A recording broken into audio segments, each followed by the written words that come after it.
বাংলাদেশের চলচ্চিত্রকে বিশ্ব সাংস্কৃতিক অঙ্গনে পরিচয়ের পাশাপাশি দেশীয় সিনেমায় উন্নয়নে প্রতিবারের মতো এবারও চলছে আন্তর্জাতিক চলচ্চিত্র উৎসব। নান্দনিক চলচ্চিত্র, মননশীল দর্শক, আলোকিত সমাজ এ স্লোগানে এবারের আয়োজন। বিস্তারিত জানাচ্ছেন সাদিয়া ন্যান্সি।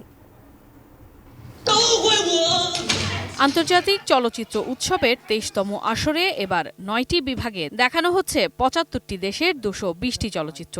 এর মধ্যে বাংলাদেশের সিনেমা ৪৪টি।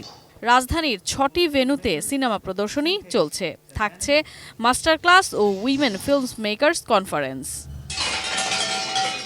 আয়োজক প্রতিষ্ঠান রেইনবো ফিল্ম সোসাইটির সভাপতি আহমেদ মুস্তফা জামান জানান, অর্থনৈতিক সহযোগিতা পেলে এমন আয়োজনে চলচ্চিত্র শিল্প সমৃদ্ধ হবে। ফিল্ম ফেস্টিভ্যালের জন্য সত্যি বলতে কি কারো কোনো নির্ধারিত কোনো বাজেট নাই। ফিল্ম ফেস্টিভ্যাল করার মতো একটা পার্মানেন্ট স্ট্রাকচার দরকার, ভেন্যু দরকার।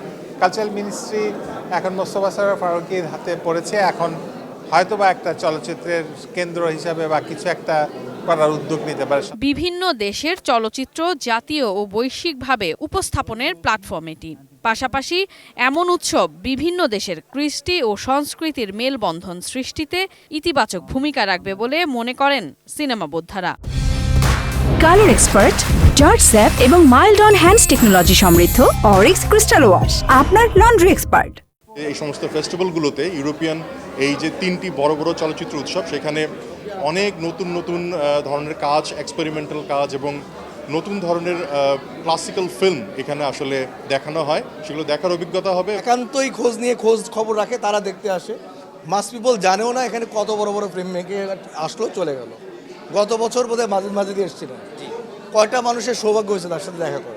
নিজেদের কাজ তুলে ধরার জন্যই এ ধরনের আয়োজনে দেশীয় তারকা শিল্পীদের অংশগ্রহণের তাগিদ দেন এ অভিনেতা। ফেস্টিভ্যাল মানে হলো গিয়ে তারকা।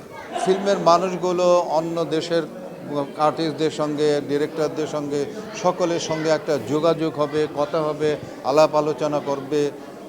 এই যে একটা মানে কমিউনিকেশন একটা হবে, সেটাই তো হলো গিয়ে ফেস্টিভ্যাল। আগামী ১৯ জানুয়ারি পর্দা নামবে ৯ দিন ব্যাপী এ উৎসবের।